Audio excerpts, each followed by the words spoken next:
Well, it is Sunday again. Weekend goes by way too quickly. Let me turn off the fan here because I can see that's being picked up in the audio. All right, little less background noise. How's everyone doing? It's time for the usual garbage we do on Sunday where we watch what 06/45/2017 decided to put out.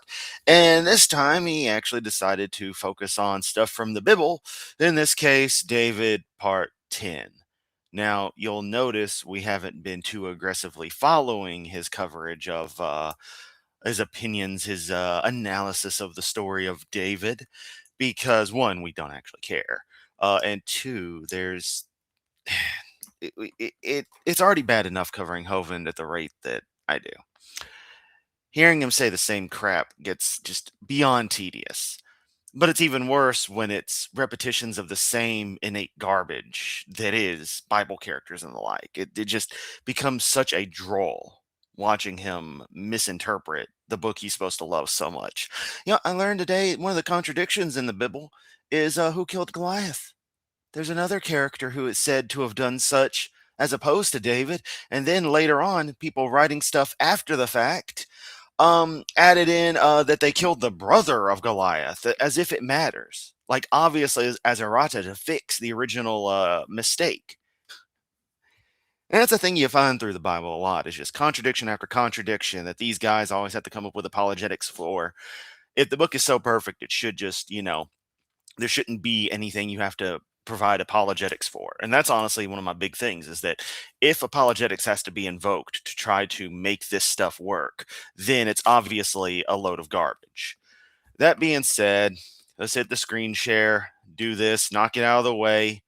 Once again, we see the glorious YouTube channel for Kent Hovind that doesn't exist, which has membership, whole damn community posts, and everything. That is 100% a violation of him having had his original accounts terminated for violation of YouTube policies. So, yeah. Not that obeying the law has ever mattered to evangelicals, especially Kent Hovind. Recall the man who doesn't pay taxes but likes to whine and complain about where taxes get spent. I should notice that in some cases, Joseph isn't getting thumbnails made anymore. Instead of having the little beauty shot like in the one in the center right there, instead you get the, in the middle shots that YouTube decides that's going to be the thumbnail. So that's a bit amusing. We've not missed anything too special. Last thing we covered was this shortened open mic where apparently a good chunk of it just disappeared. He's continuing with the stupid number games, at least keeping the numbers somewhat consistent, I think, right now. Apparently, the other day they just they streamed again an old, creation that destroys evolution. This is back during the pre Aron debate days, because he's still using the monitor, but it looks like a different setup down there. Up here in the upper right corner.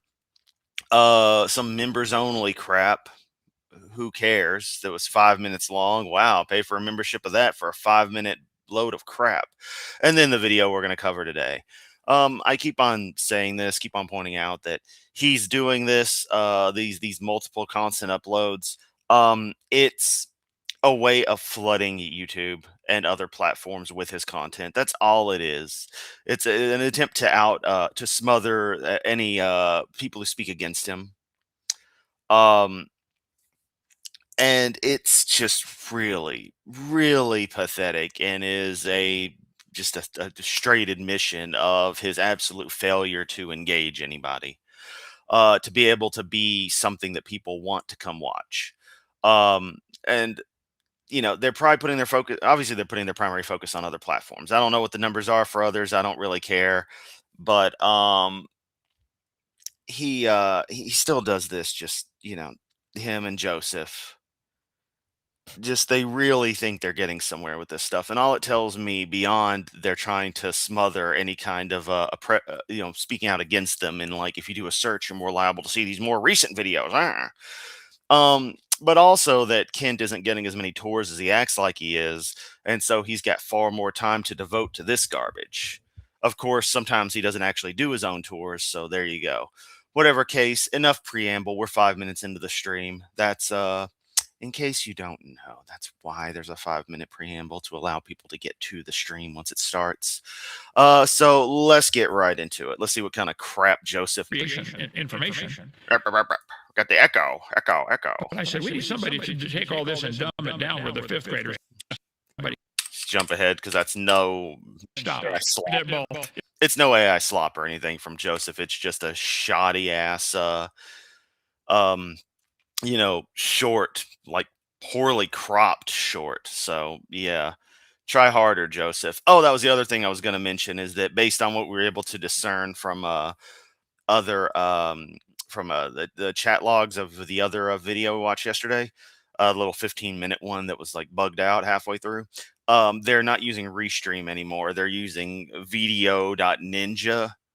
And yeah, so take it for what it is. That explains why we're seeing all the weird like shit from TikTok. It's like, ooh, this person sent a heart because they have to show this. Oh, look, people are engaging with the content. Look at how great I am, Hovind. In humanity of helping people who are in wheelchairs. Oh, why doesn't God why won't God heal amputees? Why won't God fix those problems in people? He doesn't, because he's a non-existent piece of crap. Laura says, have info for you. Books of 1st and 2nd Chronicles tell the story of the nation of Judah, and the book of the Torah and Samuel and Kings tell the story of the nation of Israel. Maybe I have it backwards, but anyway, that's part of the reason the stories are different. Okay. Mine is getting children to understand the creation and making it simple. Translation, I lie to kids for money. Amen. Find a need and fill it. Do something. There's a war going on. If you can't shoot. There is no war going on, you moron.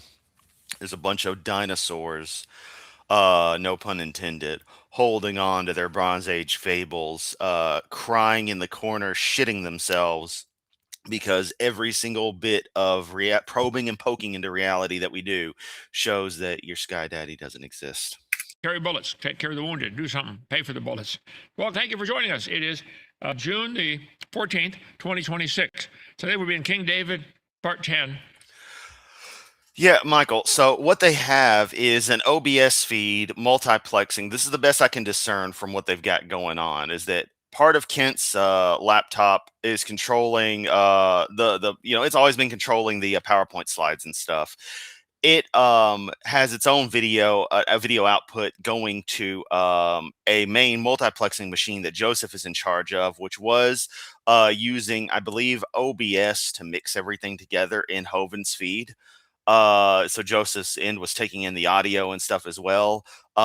So they're still using that kind of setup, and instead of funneling it through Restream to send it out to multiple platforms, they've decided a website, literally vdo.ninja, just the 3 letters, VDO, read as video, of course. They're using that for apparently their multiplexing now, or at the very least, if I'm missing something here, using that for the call-ins, which tells me that's going to be the primary video stuff now, as opposed to Restream. The clue for this was when the formatting of things changed, and I started noticing things that are like TikTok-isms, like sending a heart, sending a rose, whatever the fuck that kind of shit means. I'm figuring it's gifts, so they're getting more freaking money, that way, which would be fine if it wasn't for the fact that they deny that they do such. It's the hypocrisy, the constant hypocrisy. Video Ninja was apparently a previous platform. I don't know what, but their advertising was like, same great service, but a new name. And yeah, Laura, get ready to correct Hovind on David. This is that's one of the things I like about doing the Bible study ones, because this is all you get the chance to just have at it and let everyone know. But all right, let us finally continue with David. Again, Jesus fell off the moon. Hey, brother, let's just leave him. All right. We're on a bunch of channels. We're on Facebook, on Rumble, on X, our own. Hey, Kent, Jesus thought the moon was a lamp in the sky, which oddly enough seems to fit flat Earth cosmology. You should really look into that. Also, Kent, how big are stars? Can stars fall from the sky and us do battle with them? Little star dudes with tiny swords just walking around, and we gotta step on them like bugs? Because that's what the Bible describes. app, KentHovind.tv, Instagram, TikTok. Sign up for all of it. Helps Al Gore get his rhythm back together or something. I don't know. Oh, God, that again. But God ought to get the glory for his creation. Atheist?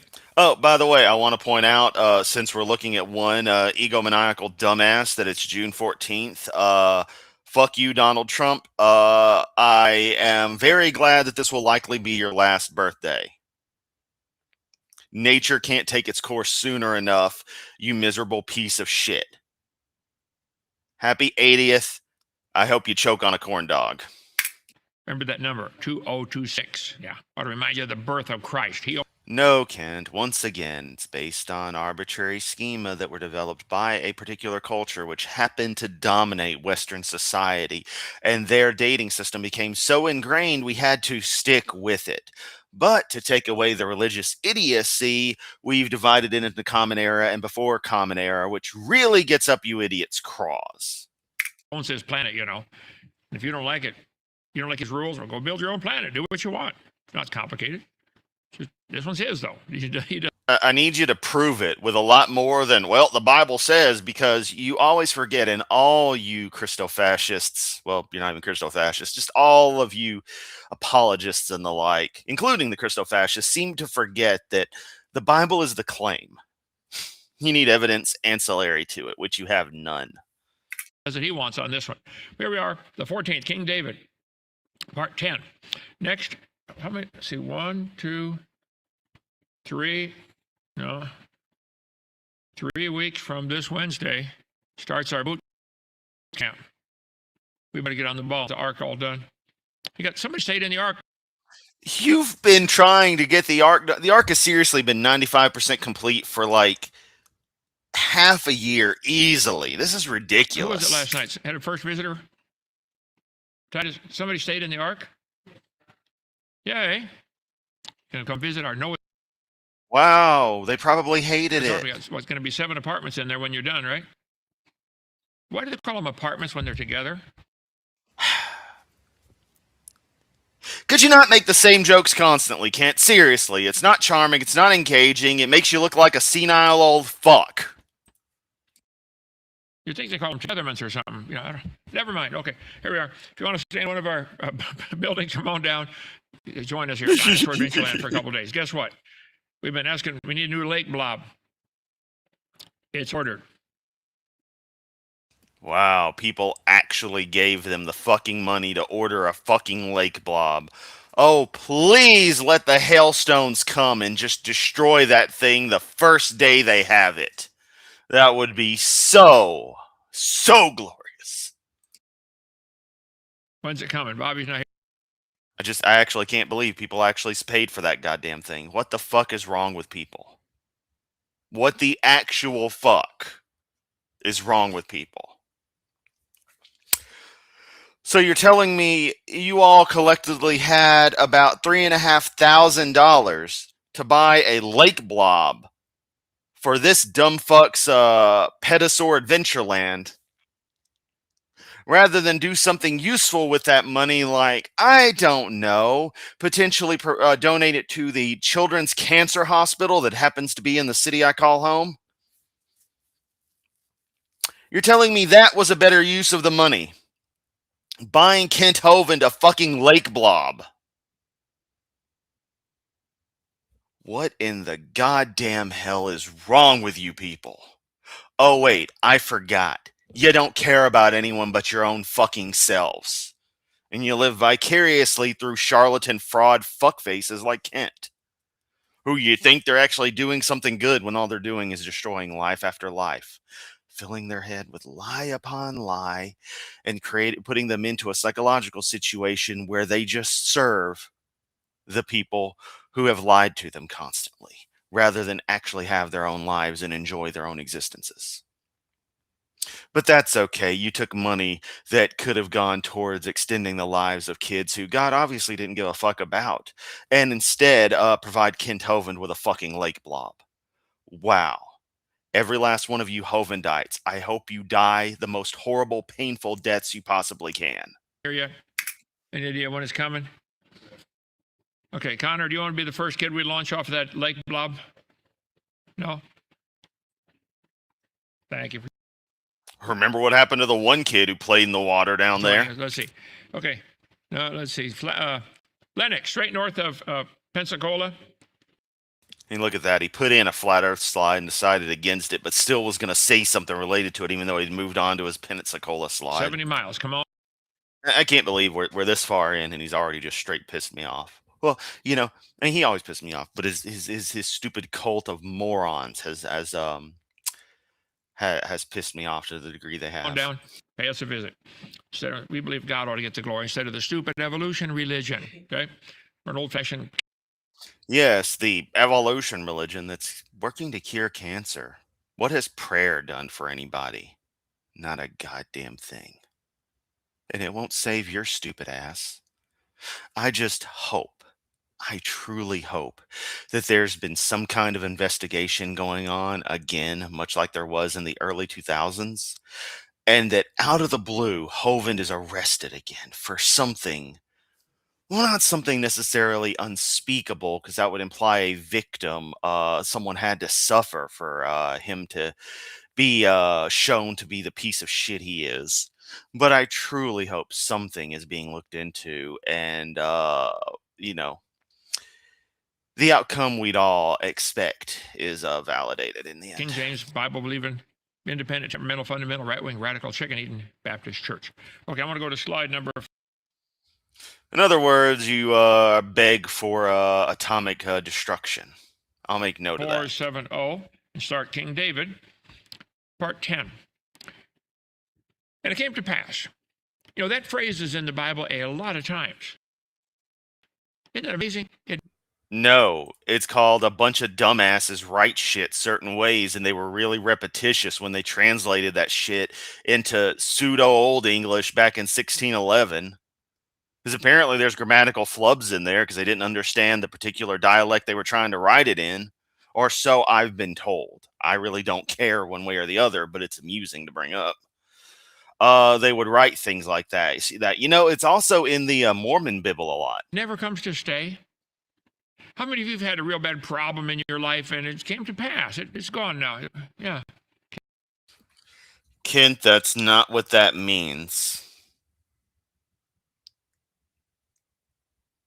I can't fucking do this with you today, Kent. You are so goddamn stupid. Do I need to call you right now and tell you you're fucking stupid? I really want to fucking do that. Don't you even start Restream. I saw that little alert pop up. And it came to pass does not mean something just passed you by. It is the equivalent of modern parlance of so yesterday or so anyway. In fact, that's really what it is. It serves the exact same function as the so that we use today as we begin a statement, where it has the implication of, I'm about to tell you of events which occurred. So it came to pass means, anyway, follow the next thing that happened was such and such. You illiterate buffoon. I truly can't with you today. You can't. I can't. I just fucking can't with you. You are so fucking stupid. So terribly uneducated and ill-informed on everything. You're barely worth my time anymore. And you never truly were. Let's get something very clear. You were never worth my time. But the entertainment that is created for others from me ripping into you is. But that'll only go so far. Came to pass. Yeah. That's great. Came to pass after this. Well, after what? After what happened in the last chapter. Duh. David lamented with his lamentation over Saul and Jonathan, his son. King Saul and his son Jonathan had been killed by the enemy, and David was lamenting over that.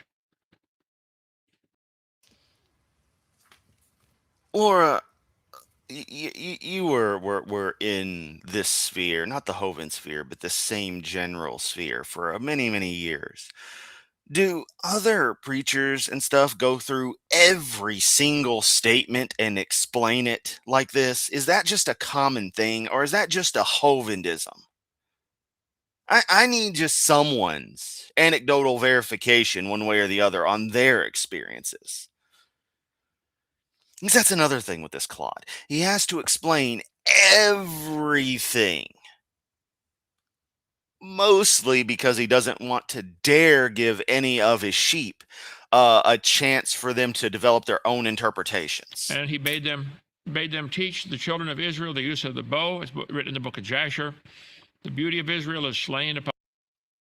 Also, it's getting hot in here, so I turned the fan on. Apologize, there's a bit of background noise. I used to stream constantly with a fan on until I moved and then finally bought another fan. But Restream and the microphone that I use have to balance out to cancel out that background noise. So sometimes it becomes audible when it shouldn't be. So if you hear it, that's why. On thy high mountains, how are the mighty fallen? So after Saul died, now Israel has no king. So now what? David knew God had called him to be the king, but I'm not going to push this. God, you put me in there when you're ready. Here we are, chapter 2. Came to pass after this. David inquired of. Okay, so as a result of my questioning, I've got both Laura and Zumi's interpretation. I forget Zumi was brought up Mormon. Laura says, never been in a church that preaches like this. And Zumi has said from their experiences, they didn't, but that's their own in the Mormon church, which still is absolutely valid. Do not think for a second your Mormon experiences aren't equally valid to the question.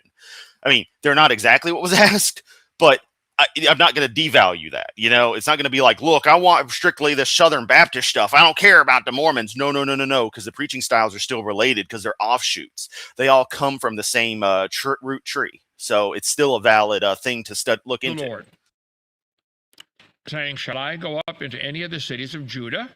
And the Lord said to him, go up. And David said, whither shall I go up? And he said, to Hebron. So David went up thither. This phrase, inquired of the Lord, is found in the. Man, the fact that I could orate this so much better than Kent. And it came to pass after this that David inquired of the Lord, saying, shall I go up into, I can't see shit, that's why I'm having trouble with this, saying, shall I go up into any of the cities of Judah? And the Lord said unto him, go up. And David said, whither shall I go up? And he said, unto Hebron. Fucking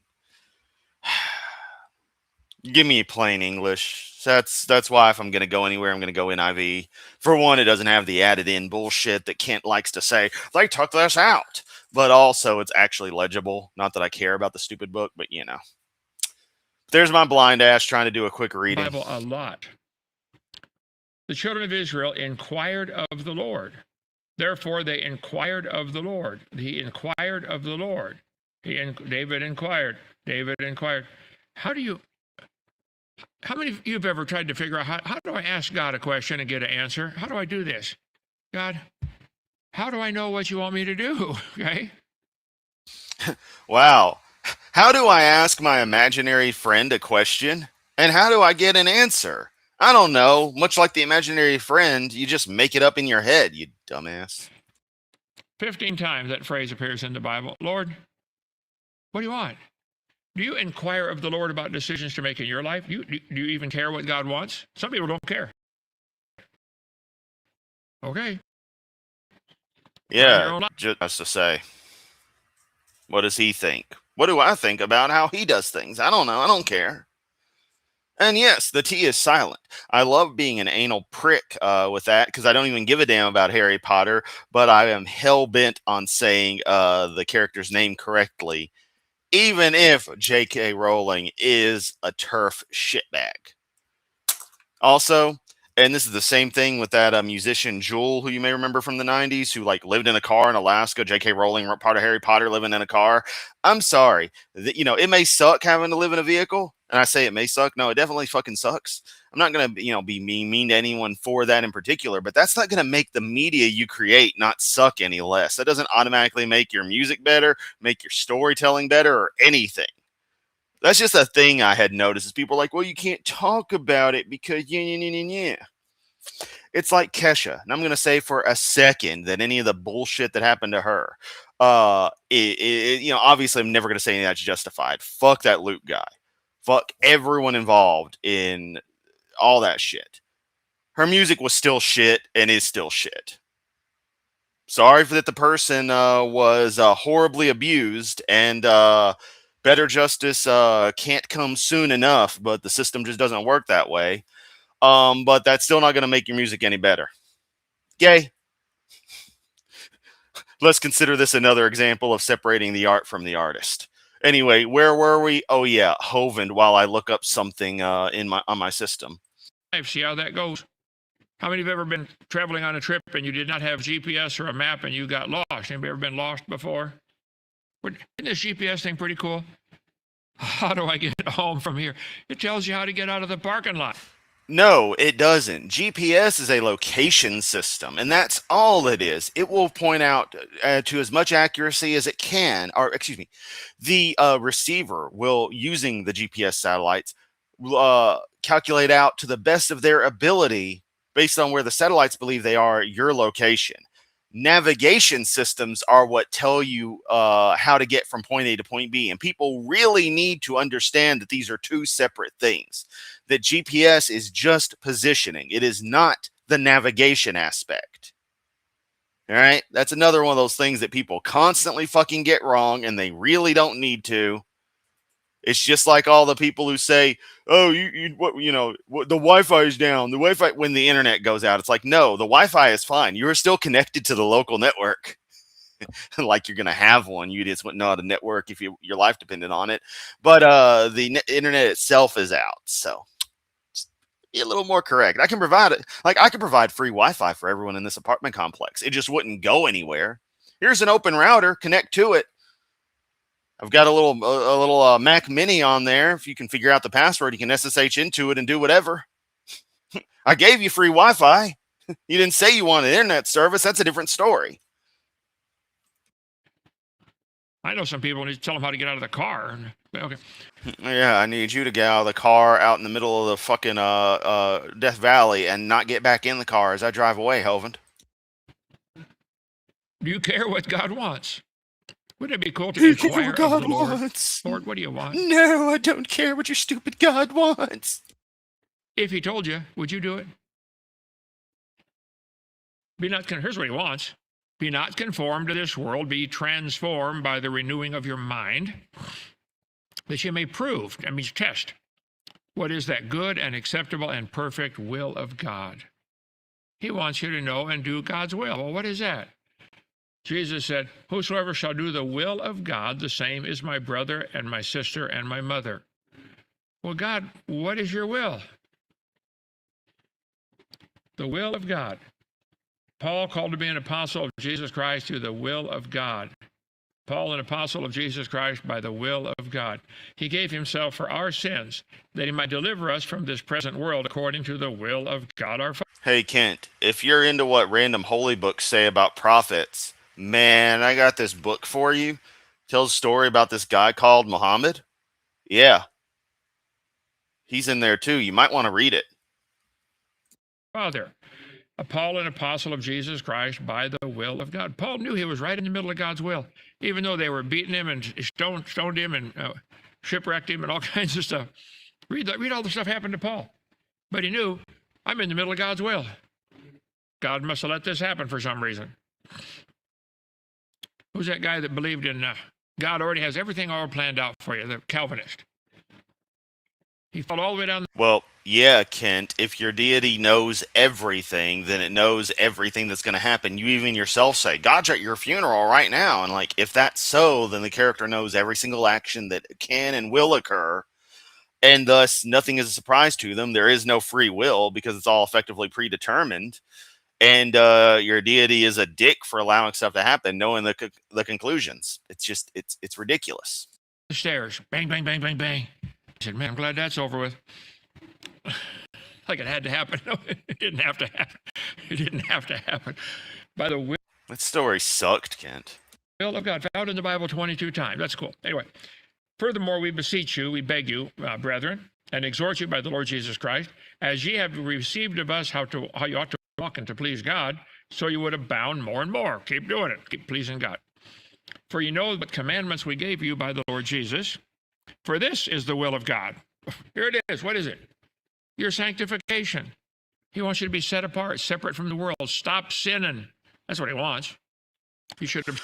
Kent, are you adding to the word? Because that's what you're doing. I love that it's so blatantly just your interpretation everyone follows. See, everyone who follows you isn't following the Bible, isn't following Jeebus, isn't following even Southern Baptist stuff. They're just following what Kent has to say. Hence it's a cult about Kent. Abstain from fornication. Now, the Thessalonian church, Paul had to write 2 letters to this church, 1st and 2nd Thessalonians. These folk, he went there, preached for a while, got people saved, started a church. Later wrote them 2 letters. That's what most of the New Testament books are, letters to these churches to teach them things. Look, you guys, no fornicating. God, give me a sign if I eat too much. Wow, we're up to the Christian fallacy of look at these stupid memes.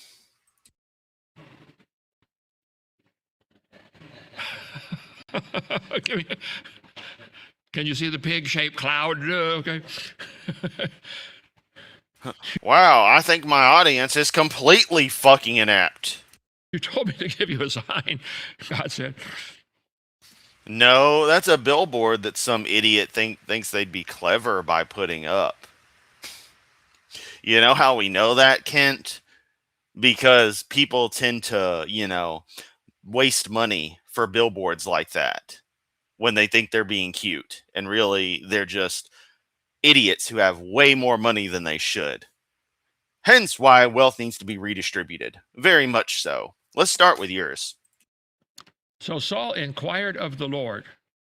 Came to pass, David inquired of the Lord, saying, shall I go up to the cities of Judah? God said, go up. He said, where? How on earth do you find out what God even told him what city to go to? How? Did God talk to him out of heaven? How does this work? David inquired of the Lord. David inquired of the Lord. He said, Saul inquired of the Lord, and the Lord didn't answer him. Watch this. Neither by dreams, nor by Urim, nor by prophets. Well, what is this? This apparently is the 3 different ways God talked to people back then. By dreams, or by Urim, or by prophets. Strange. So he spoke to everyone through piss. Got it. Hey, on an unrelated note, Kent, since you love to talk about how many times things are brought up in documents, the word proletariat is brought up apparently 68 times in the Communist Manifesto. Given the relative short length of the Communist Manifesto, it surprises me that the percentage of that, or it should surprise you, I should say, that the percentage of the book that contains the word proletariat is far, far greater than the percentage ratio of any of the words or phrases you like so much in your Bible. What's the Urim? Except maybe kill. Thou shalt put in the breastplate of the judgment the Urim and the Thummim. First time it's ever mentioned, Exodus 28. And they shall be upon Aaron's heart when he goeth in before the Lord. They had this brass or gold plate that he wore with the 12 stones in there, 12 tribes of Israel, and also these little rocks called the Urim and the Thummim. Why would you wear that? And yeah, right here is the stupid shit I'm talking about that comes from the new thing they're using. You'll see all this pop up sometimes if you watch a Hovind video or you look carefully under y'all's chat box. They'll send random stuff in TikTok that I presume are like an equivalent of like bits or something. You can like, I guess, purchase these little things to send, and look, they made a nickel. And it's so fucking pathetic that this grift would be this way. And notice that you don't see any of your typical churches doing this, be they this kind of grift, even that I'm aware of. I don't see Matt Powell doing this, although he doesn't do things live, which is another reason Kent does all this shit. Or Kent and Joseph have old videos as live streams rather than other stuff, so they can pull this stuff again. It's really pathetic. Really fucking pathetic. And I don't want to hear a goddamn person ever say anything, accuse me of grifting when it's this one platform. And I'm very open about, just the nature of donations and stuff. Super chats are blunt. I'm like, yeah, people will support me on here. And yes, I run ads on the videos. I'm providing entertainment. I should be compensated for my time. Let me tell you, this is below minimum wage doing this kind of stuff. Very clear on that. But I enjoy doing it. But this kind of nickel and dime when you're supposed to be doing the ministry is really, really sickening. Of course, I've long ago stopped caring about the patheticness of the church, the pettiness, the greed of it. Not in a way of like, oh, it doesn't matter, but no, and just that it doesn't surprise me. Like how when you find yet another priest or yet another Republican congressperson or the elected official of any type is a freaking child molester. Wow, I'm totally shocked. Oh wait, I'm not. I haven't heard. I think in my entire life as a child abuser of any kind, a drag queen. Think about it, I've never heard that in my entire fucking life. And remember, I was born in '85, so I got to grow up in the '90s, where that shit would have been all over the news. Apparently, before the Bible was complete, God would answer yes or no questions with the Urim and Thummim. The white means yes, the black means no. People have argued about this for 4,000 years. I'm not going to solve it for you this morning, okay? I'm not going to do my job, okay? But some people think you would ask a question, and the priest had this on his heart, and either the white one or the black one would either hum or glow or light up or vibrate or do something. I don't know. Or, hear me out, Kent. The fucker would just pick one based on what his opinion was. And there you go. Because you talk about God speaking through people all the time. So there's your fucking answer. You got to make it some magical shit. You'd think, given this book's propensity to talk about all the magical bullshit that goes on, it would have been documented a little better.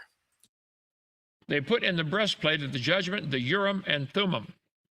He put in the breastplate the Urim and the Thummim. Leviticus 8:8. Numbers 27. Who shall ask counsel of him for him after the judgment of Urim before the Lord. You go before the priest and you ask a question, and God answers with the Urim or the Thummim. And Levi, he said, let thy Thummim and thy Urim be with the Holy One. Let thy Urim go. Be like that damn elephant the dumbass GOP brought into their stupid ass. I mean, how much of a Simpsons moment is that, too? Them just bringing an elephant into their own little convention, and then it just, like, lets loose in the middle of the floor. Would have been great had it took a dump as well. It's mentioned in the Bible 7 times, Urim is. He shall stand before Eleazar the priest, who shall ask counsel for him after the judgment of Urim before the Lord. At his word shall they go out, at his word. What's with the random laughing, Kent? What's up with that? I really need to know. We seriously need someone who's a psychologist to analyze you.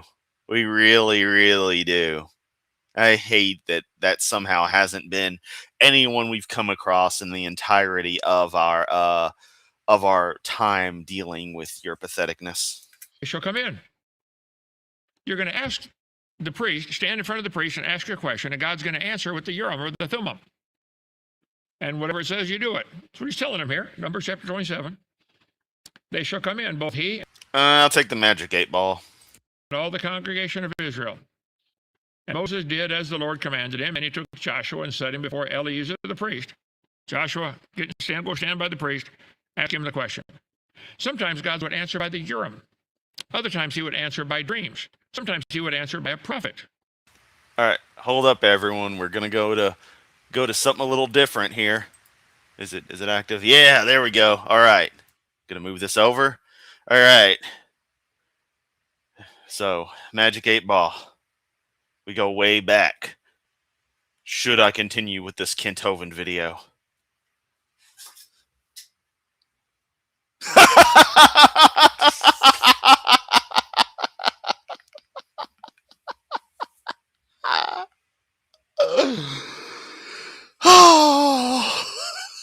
Oh, magic 8-ball, you a real G. Working for my sanity, man. All right, but magic 8-ball, won't my audience be crushed if I don't finish this stream? It is certain. Oh, I love it. Oh, see, Kent, the magic 8-ball is more powerful than your God. So, Magic 8 Ball, you think I should quit, but my audience wants me to continue. So, should I suffer for the greater good?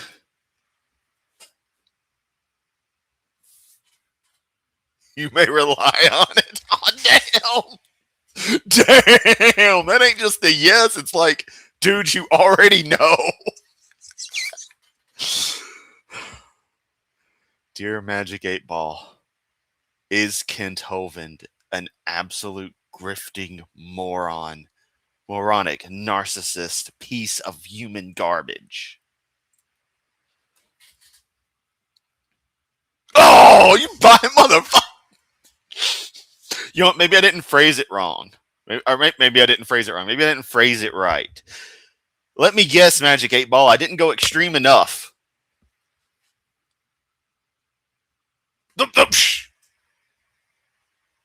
You have betrayed me, Magic 8 Ball. You will pay for your sins against me.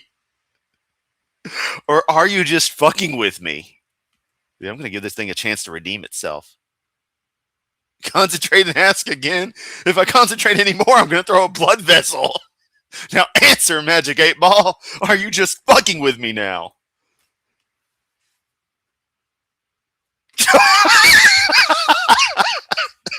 Ask again later.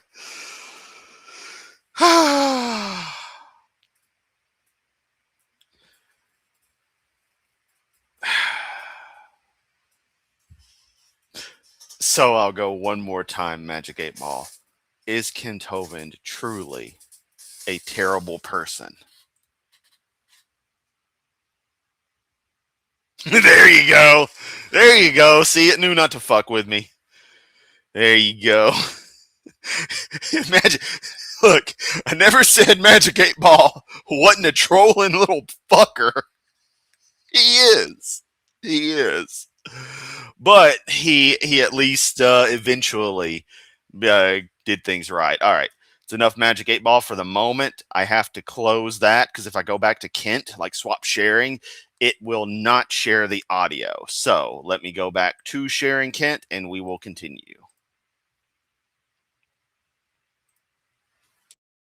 This is what it says. See, God did not answer Saul any of those ways. Saul had messed up. God said, I ain't listening to you, bud. You're on your own. Make your own decision. Have you ever made a dumb decision because you didn't seek God's will? You made a dumb decision? Yeah. Yeah, that's why you all ask my opinion before you do anything. Like our friend Rochester had asked about a Chernobyl film, my opinion, before they watched it. And I wasn't too aware of it, but looking that it was from 86, I was like, don't expect it to be too accurate. Saul was stuck now. God said, I'm not guiding you anymore. I don't want to get Wow, God's a petty little bitch. there. Also weird that the deity is acting as if it's stuck in real time like us and reacting to things in real time, even though it knew all that would already occur. Funny how that works. Matthew Henry has a fabulous commentary written in the late 1600s. The guy was a genius on the Bible. That's before his cell phones. He didn't get distracted. And the Urim and the Thummim, by which the will of God was made known in doubtful cases, were put in the breast. Y'all gotta scope this. From some TikTok goober, Jesus saves. They're really pushing TikTok. It looks like I might have to broadcast my shit on TikTok. As oh, you know what? Oh, that's a problem. I couldn't do TikTok because half the shit I say, because I don't use TikTok language because that shit is stupid, would end up getting the account banned. Oh well, if you're on TikTok like this, you're already fucking stupid if you ask me. But Jesus Saves here says, Jesus Saves shared the live stream. Oh, that's what, okay. I thought he was saying to share the live stream. I was about to say, what a grammatical nightmare. Never mind. The formatting from Video Ninja is just weird. Plate, which is therefore called the breastplate of judgment. So the priest would have this gold plate on with the stones in there. Urim and Thummim signify light and integrity. Many conjectures there are among the learned. In other words, even back in 1690, Matthew Henry said, a lot of people still argue about this. What is this anyway? And I don't know. There's no reason to think there anything Moses was to make more than what was before ordered, so that either God made them himself or gave them to Moses. Oh, it was the 2021 Chernobyl. Oh, that might be the Russian one. If so, I've heard it's a bit of a propaganda piece in the way it portrays the Ukrainians, but that it's otherwise pretty good. It's on my to watch list. I may try to procure that. Well, you said Tubi, so I don't have to go out of my way to watch a copy. And put in the breastplate.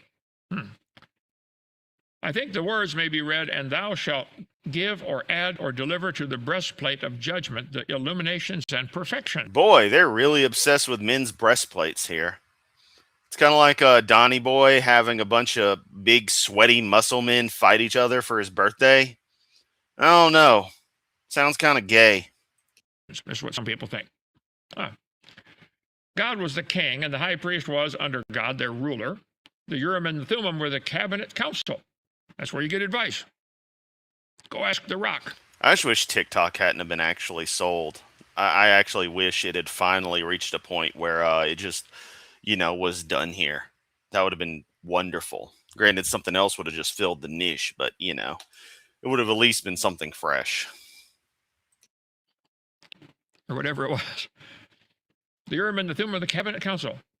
They were either woven into it or something, to signify that the high priest, having on him this breastplate, was asking counsel of God. If he were standing before the ark, that was that gold box about half the size of my desk, with had the 10 Commandments in it, and the priest carried it. If he's standing... Kent, all you had to do was say the ark, referring to the Ark of the Covenant. You would think your little Christian cult members would know what that is. Before the ark, outside the veil, he received instructions off the mercy seat, like Moses did. Chapter 25. Thus it should seem, Phinehas did too. If he was at a distance from the ark, like Abiathar was when he inquired of the Lord, then the answer was given by a voice from heaven, or rather by an impulse upon the mind of the high priest. He'd ask, the high priest would get an answer from God and tell the guy. You see this all through the Old Testament. The oracle was of great use to Israel. Joshua consulted it, the Urim and the Thummim, the shadow of good things to come, and the substance is Christ. He is our oracle. Didn't we just completely switch to a different book, and you're just presuming that that's what was consulted? I think you're going to need more context there, buddy. By him, God in these last days makes known his mind. You can know the mind of God if you'll ask him. Read Hebrews 1:1. Jesus, we're only fucking 13 minutes into this bullshit. John 1:18. Divine revelation centers in him. This is the old. This is 1690. Matthew Henry. That's the way they used to spell centers. He was over in England. That's why they had to have our help to win the war. They couldn't spell nothing. Okay. Divine.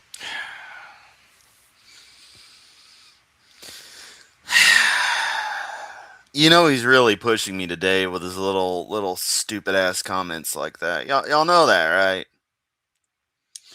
Hey, Kent. You know who needed help to win the war? You know that the allies, the Western allies, wouldn't have been able to defeat Nazi Germany had it not been for a little nation. You might have heard of it, called the Soviet Union. They're the real MVPs. So I think you need to shut your ass up and thank communism for the fact that you're not speaking German right now.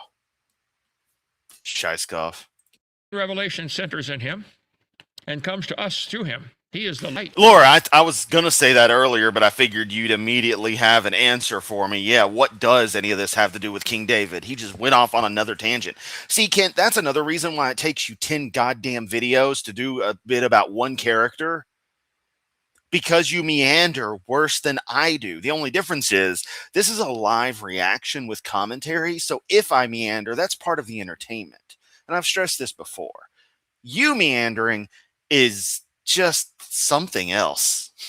The true light, the faithful witness, the truth itself.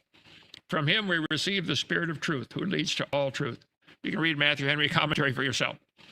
So the servant answered Saul, Behold, I've Yeah, that's something I failed to mention. Thank you, Rochester, for bringing it up. The UK crushed the Luftwaffe on its own. And the Soviet Union, yeah, definitely did more than their share in the Eastern Front.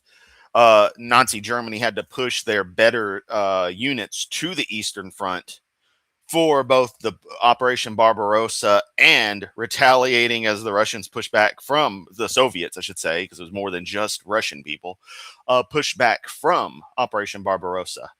Um, and so that weakened the North Atlantic Wall and just general forces through France and onto the Rhineland to where when D-Day happened, it was well, it wasn't smooth sailing, but it was way better than it could have been. I am fairly certain we would not.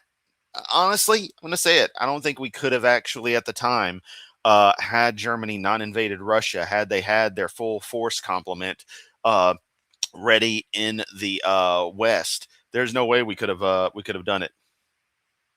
Normandy wouldn't have been successful at all. Maybe we would have had to have like taken Spain. They were independent. They were going under their own fascist, weird commu-fascist kind of thing going on. Franco's Spain. But yeah, we had to have taken them, and that would have at least got us a chance to go into Vichy France and then get into actual occupied France. That would have been potentially a route. I don't know. Maybe through Italy, maybe, but that'd have been a hell of a deployment. So yeah, either way, Kent. Yeah, the Royal Air Force handed their own in earnest. They did a hell of a job. Um, then the Soviets were again the real MVPs of the whole thing. You don't know shit about World War II. And just because your daddy allegedly saw combat doesn't mean you know a goddamn thing. Plus, it was a completely different theater. I have here at hand the fourth part of a shekel of silver. Because Saul wondered, where do I go? What should I do? They said, let's go ask the priest. He said, well, normally it's custom you give the priest some money or something. Give him something, when you go talk to him. You're all talking to Lord Yamato. You want to give him some money? If not, that's cool. I just thought it'd be funny to totally shill out for a split moment there. He said, I got the fourth part of a shekel of silver. I would guess about 10 cents. That I will give to the man of God to tell us the way. Before time in Israel, when a man went to inquire of God, thus he spake, come, let us go to the seer. He that is now called a prophet was before time called a seer. When making decisions in life, it's often wise to have people. Hey, Kent, I know a lot about the Seers, all right? They and the Mersat fought an incredible war that eventually ended, I think, in Janthir, Mistburned Barrens. Yeah. So you've got the last of the Seers. Oh bloody hell! What's his name? What's his name? What's his name? What's his name? Not Mabon. Not Mabon. Oh shit! And he's been a main Guild Wars 2 character for like the past 3 years. Because Mabon was a Mersat companion of his that dies in with the Cryptus invasions. Isgarin, that's it. Isgarin, last of the Seers. Yeah. And then there was that one guy that we ended up killing, and we actually had the Eye of Janthir following us around with that, which I still need to ask you, Kent. Yet again, the stone that the water came from for to feed the 2,000 or to provide water for the 2,000 Hebrews plus their livestock and stuff after they left Egypt. I really need to know the answer to was it just water flowing to where they were, or did the rock follow them like the Eye of Janthir? Because if the water was just flowing constantly, we should see the remains of the effective river that would have formed there. Serious question. Oh, bloody hell. What is... I'm going to find the answer to this. Give me a moment. I'm going to find out the answer to the Mersat that you do finish off in Guild Wars 2. That actually isn't the last of the Mersat, but he's the last of the Mersat, because I need to know the answer. But yeah, Kent, I'm very familiar with the Seers. You get counsel from. If you got a question about your teeth, you probably ought to go to a dentist, right? Not the dog catcher. You got a question about how to be healthy. Hey, Kent, In the Constitution, there's something about life, liberty, and the pursuit of happiness, or maybe it was the Declaration of Independence. I don't know. I don't care. But life seems to be like healthcare, and a dentist is very good healthcare. It's funny that teeth aren't apparently considered part of your health, though. They're a separate add-on to insurance. Which, why do we need insurance anyway? Because hospitals cost so much and medicine costs so much. Why? It doesn't cost that much elsewhere in the world. And hey, again, if the government's supposed to be able to provide life for the people, the implication there is that health coverage should be provided by the governments. And I much rather my tax dollars go towards keeping people healthy than blowing up brown people in the desert. Because let me tell you, I didn't vote for 30 billion this year alone to be wasted with bullshit in Iran, so that an egomaniac can destabilize a region and then half-assed restabilize it and claim that as a win. Yeah. I want to go to a nutritionist, okay, or a mechanic if you got questions about your car. Don't go to the beauty parlor. Hey, girls. All right, don't go to Kent Hovind if you want any advice about anything that fucking matters. Hell, don't go to him for Bible advice because he's fucking wrong on that. I'm a better theologian than you, Kent. My car's making a funny noise. What should I do? Put headphones on. Turn the music up. No. Where there no counsel is, the people fall. But in the multitude of counselors, there's safety. Multitude of counselors. You ought to have a lot of people you take. Some people don't take advice from anybody. Oh, of course I should have known the name of the last Mersat. It's a very obvious name. Lazarus. That was the last Mersat. Which wasn't actually the last Mersat, but still. Brother Meister, you've been in this for what, 65 years now? You ever met anybody who will not take any advice? Doesn't matter. They don't want it. Yeah, that would be you, Kent. They already know. They've already decided. They know it all. And Donald Trump. How fucking convenient is it, Kent, that you and the pedophile in chief are just the exact kind of people that the Bible constantly speaks out against? Oh, they're not going to take your advice. You're wasting your time talking to them. I had students like that. You're a waste of time. You're not going to listen. Okay. God came to Abimelech in a dream by night. I should ask Kent why the American flag is red, white, and blue and see if he actually has the correct answer. The colors were chosen because of France. God said to him in a dream, I lifted up mine eyes and saw in a dream. The angel of God spake unto me in a dream. God came to Laban the Syrian in a dream by night. That's found in the Bible 61 times. So maybe that's how God speaks. I had a dream one time that I was a muffler. Watch out, he's going to bring out the peanut butter pizza. I woke up exhausted. Never mind. Anna. That was slightly funny. That was a joke, Anna. Okay. And what's this Anna, that was a joke thing? What the fuck is that? You keep saying that. Now, therefore, restore the man his wife. He is a prophet, and he shall pray for thee, and thou shalt live. In the book of Genesis. I'm just going to say this about Europe. Look at how fucking awesome Germany is. Although it's starting to go more right wing again, which is terrifying, look at how fucking awesome Germany is. That should tell you everything you need to know. A nation that still bears the physical scars of that war and the resultant division and being the center point of the Cold War. It still has grown, evolved, if you will,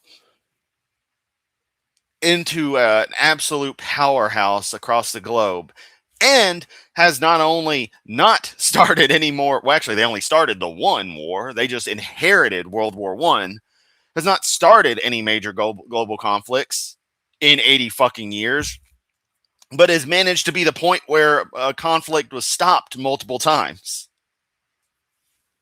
So, good on Germany. Italy, they've kept their shit under control. What are they focused on?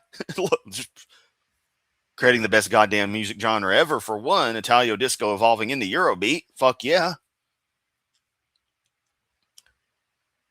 Europe's pretty damn great. No country, no area is going to be perfect. No set of nations. But Europe's done a fantastic job recovering in 80 years.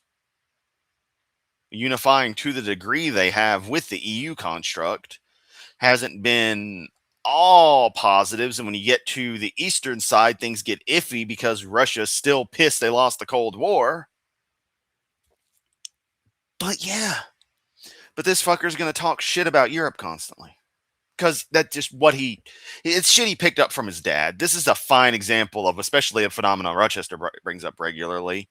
Recall that's our No Gods, No Mistresses account here. That boomers are just parroting what the quote unquote greatest generation would say, their bigotry. And that's all Kent is doing for half of it. He's just a mishmash of different bigoted pieces of shit. His preaching style isn't unique. His hatred, racism isn't unique. This is all just shit his dad would say. So, it's actually sad when you're dealing with this guy, you're just dealing with the shadows of people who died decades ago. Genesis. The Lord said to Moses, "See, I have made thee a God to Pharaoh, and Aaron thy brother shall be thy prophet." Maybe that's how you get answers. Sometimes God gives somebody else the answer to your problems. Now, sometimes they don't give the right answer. So get a multitude of counselors. When you get 4 or 5 people tell you the same thing, probably to get. Yeah, seriously, that's the thing to look at with Europe. It's absolutely fucking amazing when whole distinct countries, civilizations that have existed for multiple times the length of the United States, being any kind of nation, and they've developed the ability to actually get the fuck along finally and have seen the benefits of it. That's what really kills me with these guys and their, the New World Order, the one world government. It's like, you say that like it's a bad thing. Please explain how unity is a bad thing. I've never seen post World War isolationism and overt nationalism has never helped a country. It just hasn't. We are a global society. Technology has long ago moved to the point where global trade, which has been happening since your stupid Bible times, in one way or another, just very much slower and far less of the planet, is spectacular. And y'all still accept that for its capitalist benefits, but won't accept the idea of actually all the humans on this planet actually kind of teaming up and deciding, okay, we need to do what's best for everybody, which is some pretty obvious stuff. Caring about the environment, proper distribution of resources, trying to prevent ecological disasters, which again goes towards the environment thing, setting up universal laws, policies that support people, not leave them abandoned to suffer. But that's too much like being Christ-like for you fucktards. Oh, sorry, I threw out a partial slur there. It's okay. I expect Kent to drop the R-bomb sooner or later. Or probably already has. He loves dropping the R-bomb during his anti-evolution rants. So I'm just going to presume he said it sometime in the past week and fight fire with fire. Getting the right answer now, okay? Hear my words. If there be a prophet among you, I, the Lord, will make myself known unto you. The greatest generation got that name by virtue of having actually been the ones to fight World War II. And granted, some of them are genuine fucking heroes. They genuinely deserve respect. Not everyone of any given generation is a total shitbag, but a lot of them were pretty shitty, just like the boomers. Him. And actually, it appears like a lot of Gen X from the way I'm looking at things now. In a vision, and I will speak unto him in a dream. If there arise among you a prophet or a dreamer of dreams, and giveth thee a sign or a wonder, if he can give you something to prove he's a prophet. That's found in the Bible 227 times. So maybe that's how you figure it out. Now keep in mind. Yeah, the number of Nazis brought in to help the U.S. Is pretty staggering. Or, for example, the fact that Unit 731's medical research was that was a bargaining chip so that I think his name was Shiro Oshi would not get prosecuted for the atrocities he committed there. Let me double check the name. Yep, Surgeon General Shiro Oshii was a Japanese biological weapons specialist, microbiologist, and Army medical officer, served as the director of Unit 731. If you don't know about 731, do not look into it. Don't. Save yourself. It's bad. Yeah. Where was I going with that though? Yeah, that was one example with the Japanese. But yeah, with Nazis, we took in a ton of them, and even West Germany did. Some of the tamer ones that weren't locked up for eternity or hung for the oh fuck, I forget the name of the military over there, the post-war. I want to say Wunders something or other. Wunders, I don't know. You might want to say Wundeswehr. Is that it? I think. Shit, let me look it up. Post World War II. Bundeswehr. There we go. Bundeswehr. For some reason, I got Wun in there, which I was like, no, that says wonder constantly. It's not that. Bundeswehr. Yeah, like it was a shitty situation. No winning. Do we accept progress and people who have skills and weren't as implicit as others? We drew some real shitty lines in the sand. And let me tell you, Werner von Braun, incredibly controversial because he was a fucking Nazi. But his rocketry expertise, him and his team, did get us to the moon and did help with the ICBM program tremendously. And the Soviets used Nazi scientists as well. They just didn't get the ones we did, obviously. They got slightly less skilled ones. But they still managed some stuff. It was actually Sergei Korolev who, using Nazi science, developed the R-7 ballistic missile, the world's first ballistic missile, which also happened to be orbital payload capable, hence Sputnik launching mere months after the R-7's first test flight, because they knew they could get something into orbit on that thing. And of course, all your modern, your Molinia, your Vostok, your Voskhod, your Soyuz boosters are, save for modern versions that are engineered differently but share the namesake, are descended from the R7, one of my favorite booster types. Anyway, where were we again? Oh, right. We've got way more Hovind to deal with. Good God, I'm tired of dealing with this fucker. This is all in the Old Testament. Some people think, and I think there's some truth to this, once the Word of God is finished, a lot of this stuff is gone now, because God's already told us everything He wants us to know in that book. Miriam, the prophetess, the sister of Aaron. Moses had an older brother. Laura, I told you, when I say don't look it up with that tone, do not look it up. Do not look up Treblinka. Do not look up Unit 731. All right? Do not look up those two subjects.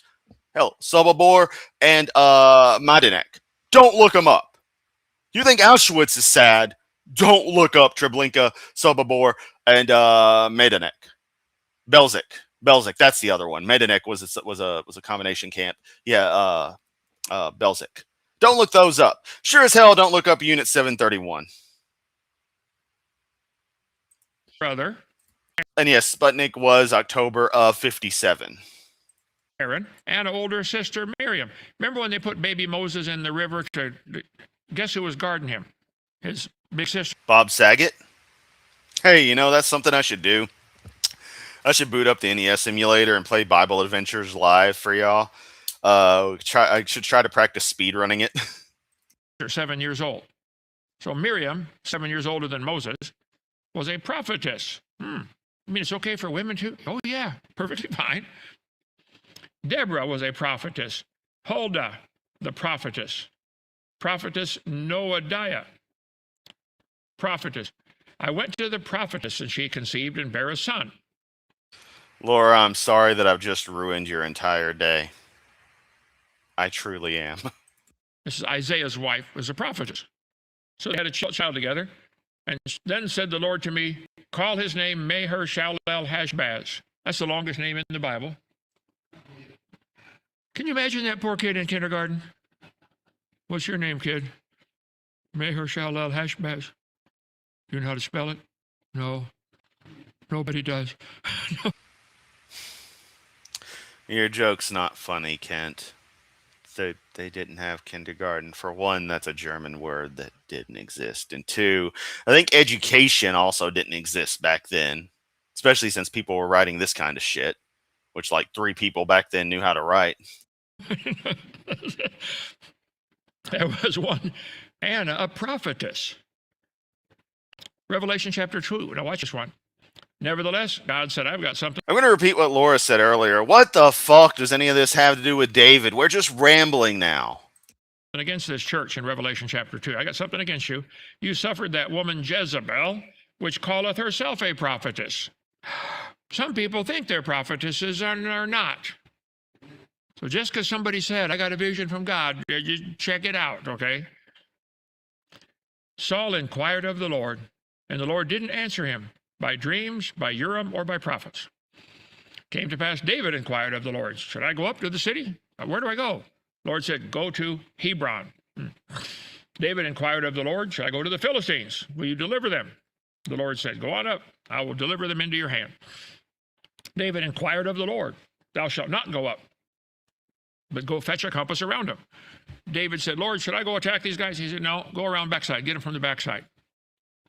Good military strategy. That's what she said. Strategy, okay. So, chapter 2, 2 Samuel 2. It came to pass, after this, David inquired of the Lord, shall I go up into the cities? He said, go on up to Hebron. So David went up thither, and I would love to know, God, I just want to be right smack in the middle of your will. Lord, best we can do is he'll smack you around with his ball sack. Get in line. Lord, you show me and I'll do it. Like the guy fell off the cliff one time. He's dropping down. He grabs this little... Oh, yeah. I totally forgot about this. By sheer coincidence that it happened on... it's totally got to be a coincidence. It happened on June 14th a year ago. A certain douchebag by the name of Vance Bolter, a self-described evangelical pastor, registered Republican, and avowed Trump supporter, stalked Democrats.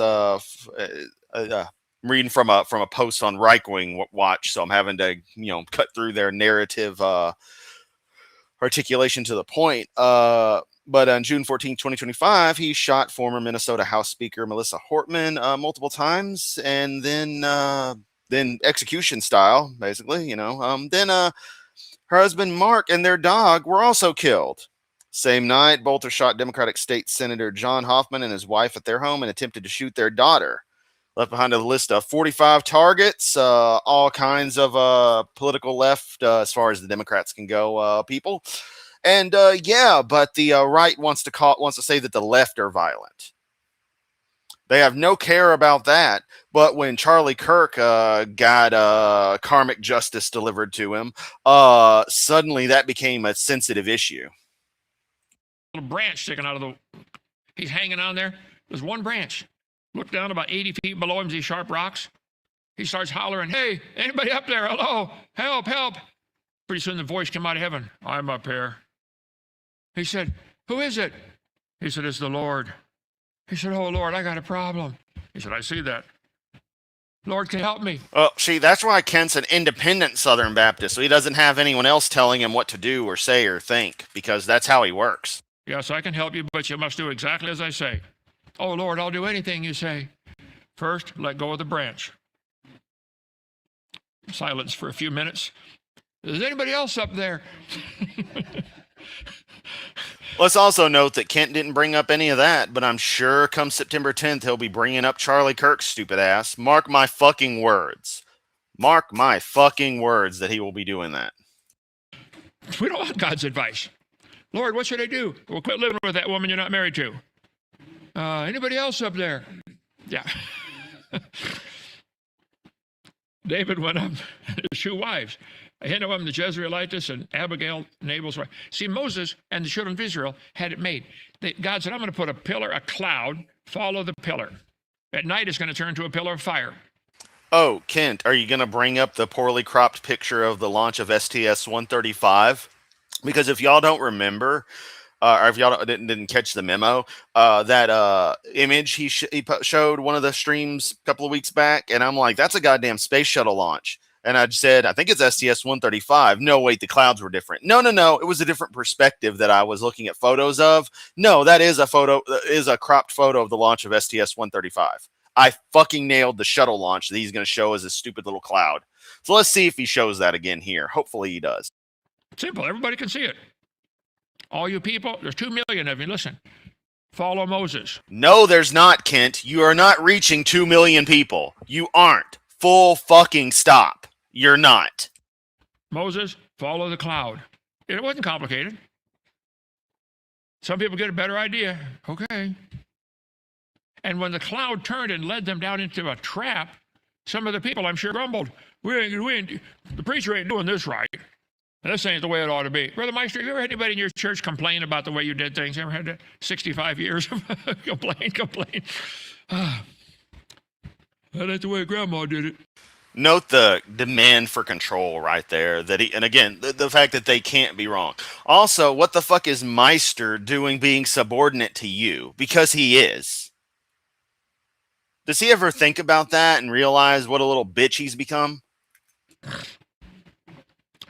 And his men that were with him did David bring up, every man with his household, and they dwelt in the cities of Hebron. So Saul has just died. He was king. David and all his 600 men and their families moved up to Hebron. And the men of Judah came, and there they anointed David king over the house of Judah. And they told David, saying, the men of Jabesh Gilead were they that buried Saul. When Saul got killed in battle, these guys came out and buried him, gave him a funeral. David sent messengers to the men of Jabesh Gilead and said unto them, blessed be ye of the Lord, that ye have showed this kindness to your Lord, even to Saul. Saul was the guy been trying to kill you for the last couple of years. Remember, he threw a javelin at you twice while you're sitting at the dinner table? Years and he can't manage to kill somebody? What a fucking weak-ass leader. Remember, he tricked you. He said, I want you to marry my daughter. All I want is 100 foreskins of the Philistines. They ain't going to give that up easy. He turned out to kill 200 of them. He got Saul's daughter to be his wife. Saul spent years trying to kill this guy. And David never did take vengeance on him. Now the Lord showed I love the constant kindness and truth unto you. I also will requite you this kindness, because you did this thing. Therefore now let your hands be strengthened, be valiant, for your master Saul is dead. And also the house of Judah have anointed me king over them. What can we learn from this guy, David? He went to great lengths to not harm his king, even though the king was after him. He said it was God's job to take vengeance. He blessed those who had buried King Saul. He didn't rejoice at Saul's fall. He knew someday God's going to bring this guy down, and she did in battle with the Philistines. But Abner, the son of Ner, captain of Saul's host, took Ishbosheth, the son of Saul, and brought him over to Mahanaim. This is where they made the ceremony to make him king. And made him king over Gilead, and over the Asherites, and over Jezreel, and over Ephraim, and over Benjamin. You hear that, everyone? He's fuck, I forgot the joke I was going to make. Let's continue. Over all Israel. Mahanaim, found in the Bible 13 times. Jacob saw the place. He said, this is God's host. He called the name of the place Mahanaim. Jacob has got his pillow. Mayonnaise, that's it. He's the king of mayonnaise. Was a rock, and he's dreaming. And when he woke up, the angels came down. And you can read that back in Genesis 32.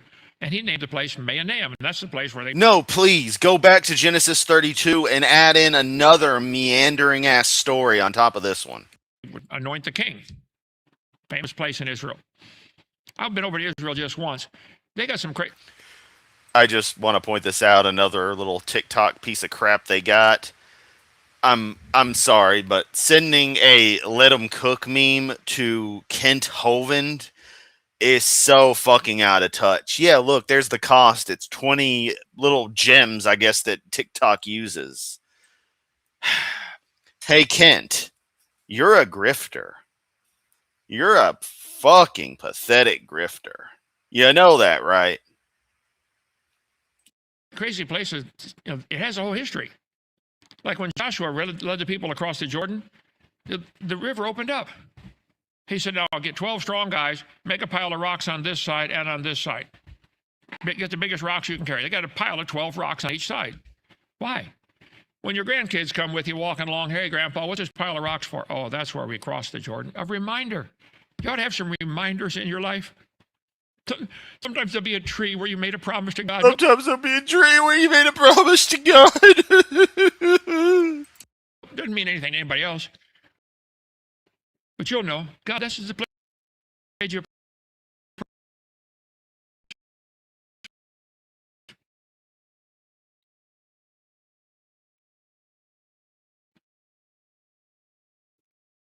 I stood right here. You ought to have those things in your life. So Jacob went on his way, and the angels of God met him. And when Jacob saw them, he said, this is God's host. And he called the name of the place Mahanaim. Mahanaim. Found in the Bible 13 times. Okay, there they are. You can look them up. Hear that, everyone? Mayonnaise is in the Bible 13 times. And it's probably still too spicy for Kent. Ishbosheth, Saul's son, was 40 years old. He began to reign over Israel, and he reigned 2 years. But the house of Judah followed David. Now we got a problem. Saul's, who had been king, now his son is king over part of the country, and David's king over part of the country. Civil war. You remember the North against the South? By the way, I know I'm in Alabama. I'm from Illinois. You guys remember who won? Okay. Oh, you say that now, but not like, easily a couple of months back, you said the wrong side won the Civil War. You love saying that, Kent. Oh, you duplicitous piece of crap. And the time that David was king in Hebron over the house of Judah was 7 years and 6 months. When the children of Israel left Egypt, there were about the children of Israel left Egypt. Out of Egypt following Moses. It's divided up into 12 different tribes. You got Abraham, Isaac, Jacob. Jacob apparently liked having kids. He had 12 boys and 1 girl. And they became the 12 tribes of Israel. So these wandered around for 40 years because men don't ask directions. And that they all died off. And the new batch of kids, 20 and under, grew up. Kent, you yourself have said that they didn't wander around for 40 years, that they went to a particular location outside of some city and basically camped there for 39 years and some change. You yourself have said that, Kent. So which is it? Did they wander around, or did they immediately camp and have issues with the idea of actually taking the city? And they debated for a really long time on what to do, while the people outside in the city looked outside and were just like, hey, those Egyptian refugees are still hanging out there. Yeah, well, we're not going to do anything about it. Shouldn't we kill them? Nah, they're no threat to us. Well, should we give them food? Nah, they're no use to us. Just completely apathetic. Which is it, Kent? And they went into the land and divided the land into 12 parts, one for each of the 12 kids. Like, that should really be a piece I write. Just the duplicitous nature of Hovind, how he'll say but we lost the Civil War, but the wrong side won the Civil War kind of crap, but then want to brag about it when it's convenient. Him saying, oh, they wandered for 40 years. No, they didn't wander. That's stupid. Duh.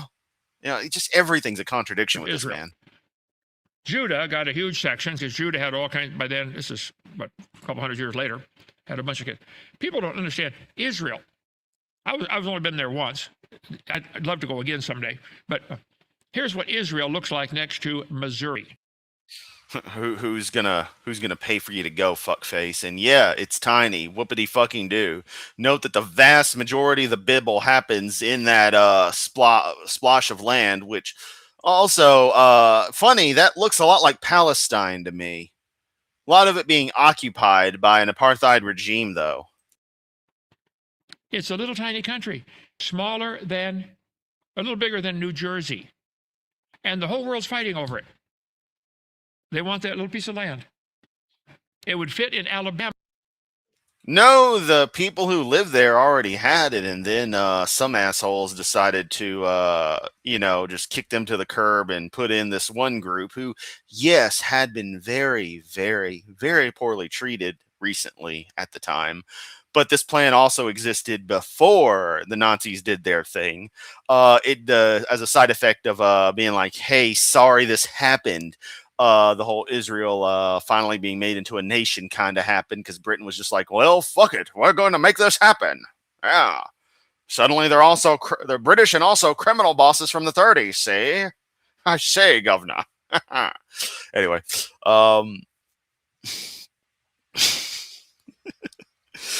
Oh god, that joke was stupid. Still better than Kent. Anyway, um, and they just kind of made it happen, and it's been a bit of an issue. It's not people want it. It's a matter of it's an apartheid regime that explicitly exists as an imperialist puppet, combined with being a perfect pawn for Christofascism to stir up trouble in an area that was relatively okay up until that happened. 5 times that little country would. We just drove the whole length of Alabama last night. This was the property that God promised to Abraham. That's why it's called the Promised Land. It was promised to Abraham 4,000 years ago. I don't give a flying fuck what any old fairy tale promised some fucker named Abraham. He probably didn't exist, but if he did, the fucker's long dead. He ain't owed shit. Real people live there right now. Real people live there in 1947, and it was cool to just kick them right the fuck out and then just constantly make lives worse for them. They're still over there fighting over it today, aren't they? Well, all Israel has to do is cease to be as a government and everything would be fine. It's not that hard. Just vote themselves out of existence. Turn over the property and land to the rightful owners. Give people back their houses, their land. Launching missiles in there? That's our land, yeah. David. No, nobody fucking wants Israel except for the people who actually live there, the Palestinians, because the land is Palestine. It is not Israel. Israel is a fake nation plopped in there. Full stop. We're just gonna make this be a thing. It's Palestine, you old fuck. Timeline. I like visuals and timelines, okay? They make it easier for the fucking morons that I talk to think they're learning something. When he was about 30 years old, he was made king of Judah. This time we're talking about right now. God, this sucks. Later, he was king over Judah 7.5 years. Later, he's going to be king over the whole country. What can we learn? He knew God prepared him to be king. God called him to be king. God anointed him to be king. Now listen, some of you dads, God has called you to be the dad. Why do you tolerate some of the stuff going on with your kids? No, I think the fact that they impregnated a woman and decided to stick around rather than leave, which is the more noble choice, is what made them a dad. Well, it made them a parent. It made them as someone who, I guess dad would be the operative word. It doesn't make them a father, though. I want to say that would be the correct usage. Father is the concept of like being a dad, like doing the dad role, whereas being a dad is just like having a kid. Or is it the other way around? I can't even remember. It makes it, let's see. Okay, I have a mother, but I don't. Yeah, so I've got it backwards. Procreating makes you a father, but actually being a dad is filling in the roles and supporting the child in a direct, nurturing way. Yeah. Okay. There's my stance on things. Kids. I don't know why that needed to be elaborated on, but anything to not have to listen to Hovind. My dad, he was sergeant in Marines, World War II. Of course he was. No one cares about your stupid ass dad. If I could find his grave, I'd give it the finger, and that's the only World War II veteran I would ever do that to. But your dad, I'll make a fucking exception. Nice guy, wonderful guy, great teacher. But we knew it was. Sounds like a racist asshole, because where'd you learn to beat your kids from, Kent? Tell me, where'd you learn to beat your kids from? The paddle on the fridge. Maybe you don't have a paddle on your fridge is your problem. Okay? All Dad had to do was start walking toward the fridge. Okay, Dad, I'll be good. He waited patiently for God to make it happen. He did not initiate war with Saul's son, but defended him when he was attacked. Abner, the son of Ner, and the servants of Ishbosheth, son of Saul, went out from Mahanaim to Gibeon. And Ishbosheth went back to mayonnaise. Son of Zeruiah. You see this a lot in the Bible. Zeruiah was David's sister. She had 3 boys. And these 3 boys were in David's army. Joab is one of them. He was the general of. Yeah, but were they in the Kiss army? For King David.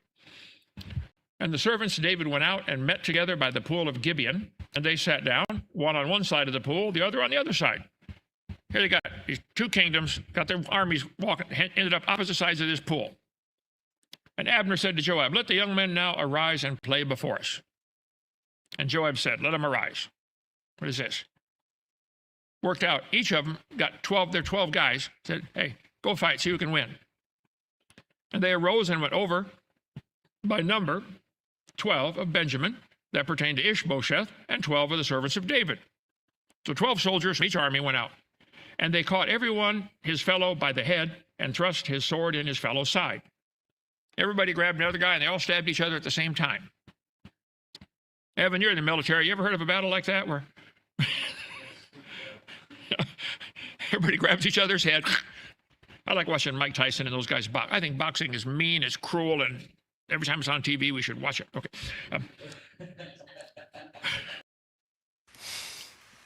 Yeah, you definitely love two big sweaty men beating the shit out of each other, Kent. But I thought you hated sports. I thought you thought sports were stupid. You know how much those guys get paid? What are they doing for the Lord, Kent? Huh? You gonna whine about that? No, it's only football and other sports you don't like. Ones that, are a little more than just brute force. Not to knock out boxing, not to knock boxing, but, it and the other fighting sports are a lot more about just raw power and some physical skill than they are a mental level. Again, not to knock them, but it seems that anything that takes a certain level of intellectualism and thinking outside the box seems to upset you. And the lesser value of it with boxing, where there's still skill involved, but not as much, it would seem, or a different kind of skill, seems to really not get under your craw like it does with other stuff. And there was a very sore battle that day. And Abner was beaten and the men of Israel before the servants of David. Here they are by this pool, 12 guys from each side, stabbed each other. And there were 3 sons of Zeruiah there, Joab, Abishai, and Asahel. Zeruiah. Asahel was as light of foot as a wild roe. Now, in the Bible, the roe is a deer, okay? This guy could run like a deer. It's also a deer in a lot of other documents that happen to choose that word to describe the animal, to name the animal, because it happens to be a name for deer, Kent. Asahel pursued after Abner. And in going, he turned not to the right hand nor to the left from following him. He's chasing this general down, the Saul's, the northern tribe's general. And Abner looked behind him and said, art thou Asahel? He said, I am. Abner said, turn thee aside to the right hand or to the left. Quit following me. Go find somebody else to kill. So, in other words, he was ludicrous. Move, bitch. Get out the way. Get out the way. Get out the way. And lay hold on one of the young men and take his armor. But Asahel would not turn aside from following him. Then Abner said to Asahel, turn thee aside from following me. Wherefore should I smite thee to the ground? How then should I hold up my face to Joab thy brother? So, quit following me. If I have to kill you, I'm never going to be able to face your brother. Howbeit he refused to turn aside. Wherefore Abner, with the hinder part of his spear, smote him under the 5th rib.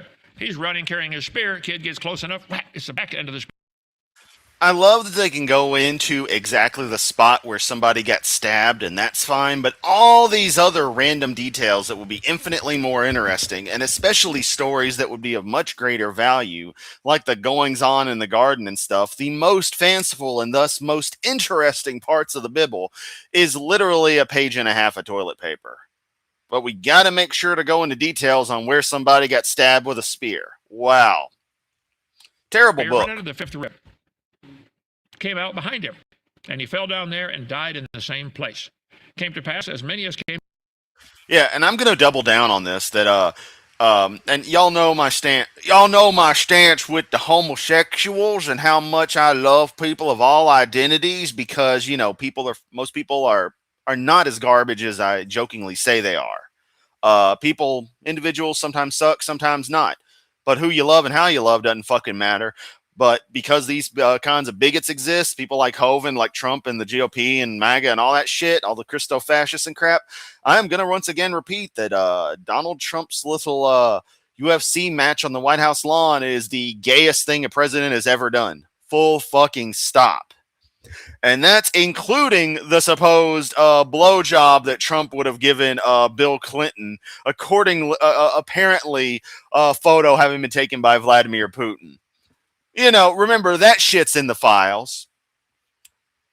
Don't know, don't care. What the fuck? That would also mean Trump's queer's a $3 bill. Which, is fine, but I think MAGA would have problems with that. Or they'd probably, as they did when it first broke, that apparently was a thing, they'd do some apologetic of like, no, it's super straight to suck some guy's dick. Because they're like that. And I hate that I always have to stress somehow that I'm not a homophobic piece of shit, because that should be fucking obvious. With my audience being the diverse crowd they are, and the way that it may not be shown as much online, but the level of which I fight for LGBTQIA proper representation rights, and just, everyone's people. We all deserve proper treatment. Who you love doesn't fucking matter. You don't even want to know how many times I've ended calls with my own mother. The moment she said something, like I guess growing up in the 90s where gay was still kind of bad, and mom's bigotry from the 80s, me being constantly exposed to that, AIDS being the queer disease and all that. As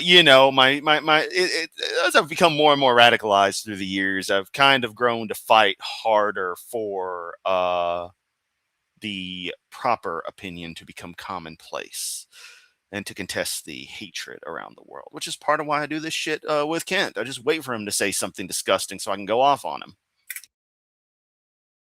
To the place where Azrael fell down and died, they stood still.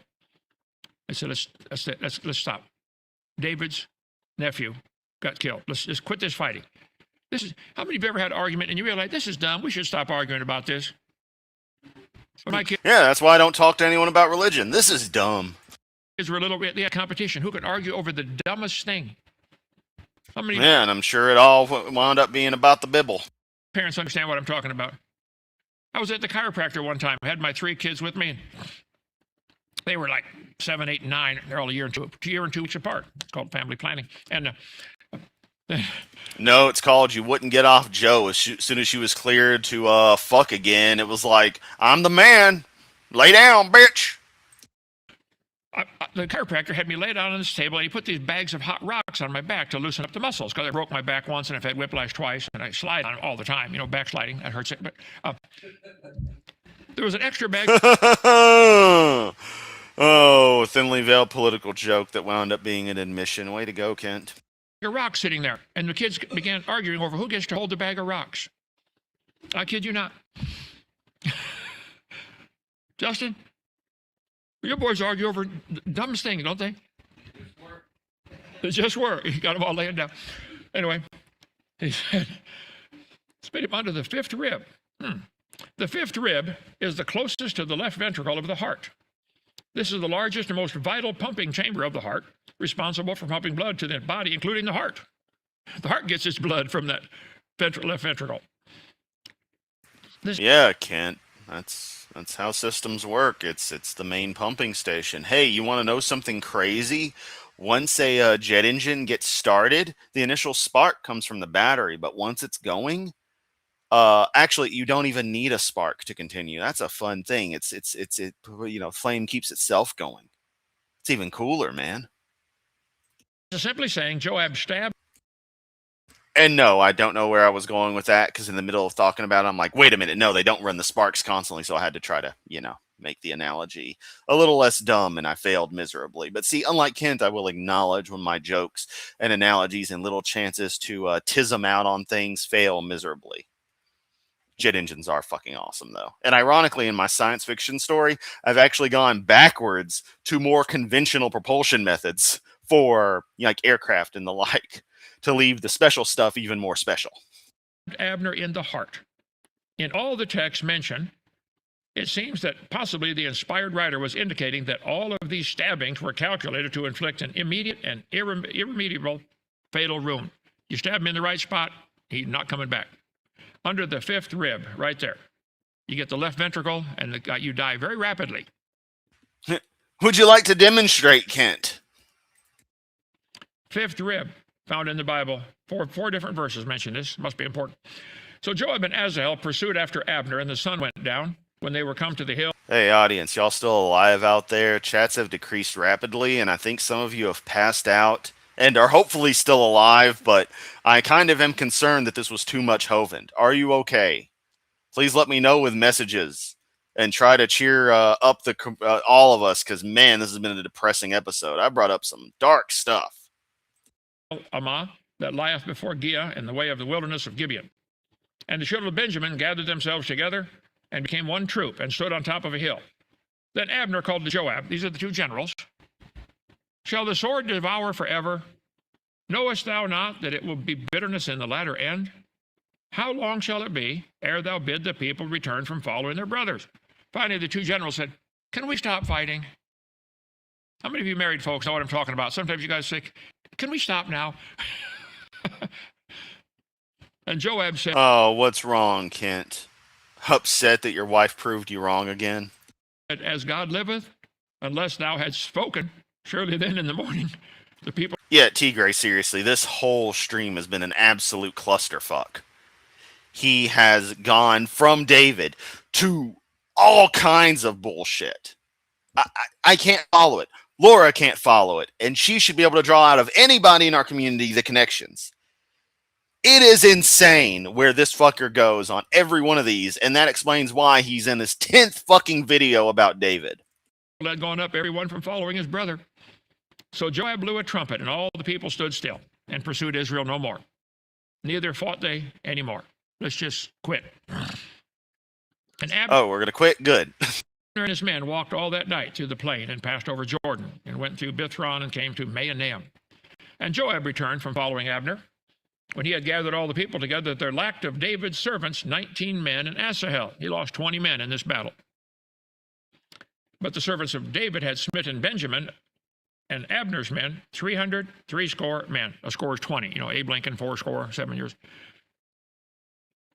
20 to 360. That's 1 to 18 ratio. Evan, you're in the military. That's pretty bad kill ratio. When you go to war and you lose 18 men for every one they lose, that's pretty bad. I love studying World War II stuff, you know, and Hitler would send his tanks in there. You don't study World War II, Kent. You don't even know how to study something. And they killed more Sherman tanks than we killed of their Panzers. But they pretty soon they ran out of Panzers. Pretty soon you just run out, okay? Well, you know, normally you'd build more, but there were a few issues, Kent. You wanna know who caused the biggest issue with supplies and availability of resources and just the nature of things? Would you like to take a shot as to answering the question of what was the key cause of resource depletion for the Third Reich in the later stages of World War II? I'll give you a hint. One of the symbols associated with this particular entity, which is responsible for this, was a hammer and sickle. Red stars are also very prominent. And I must remind you of the most beautiful national anthem to have ever existed. Give up, Kent? We all know the answer. You just won't admit it. I like that. I met the guy in Central Florida, that sheriff. They shot this guy. What? Oh, here we go. He's gonna brag about the guy who fucking just murdered a dude.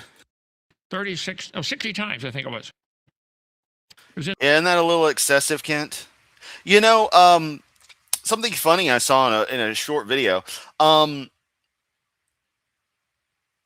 Japanese self-defense force, their military, in as much as they're allowed to legally have one post-World War II, which is, for all points and purposes, an active fucking military. It's just not described as such.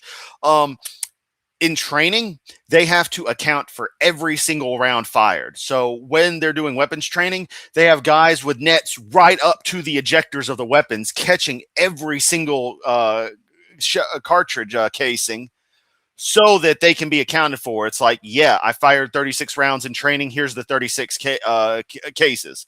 Okay, cool. No ammo was smuggled in a pocket or anything for an eventual illegal handgun or something someone's crafting. Because Japan knows what the fuck's up. In the news, why did you? He had killed the deputy, or one of their deputies, and the deputy's dog. Why did you shoot him 60 times? He said, we ran out of bullets. I love that. And they took up Asahel and buried him in the sepulchre of his father, which was in Bethlehem. Beth means house, so the house of Lahem. A lot of stuff happened in Bethlehem. When you go over there and visit, it's a little bitty town. You wouldn't think it's anything special until you start reading your Bible. No, it isn't special then. It's just a setting of some place. Wow. All this bullshit was written for this city. That's amazing. A lot of stuff happened right here.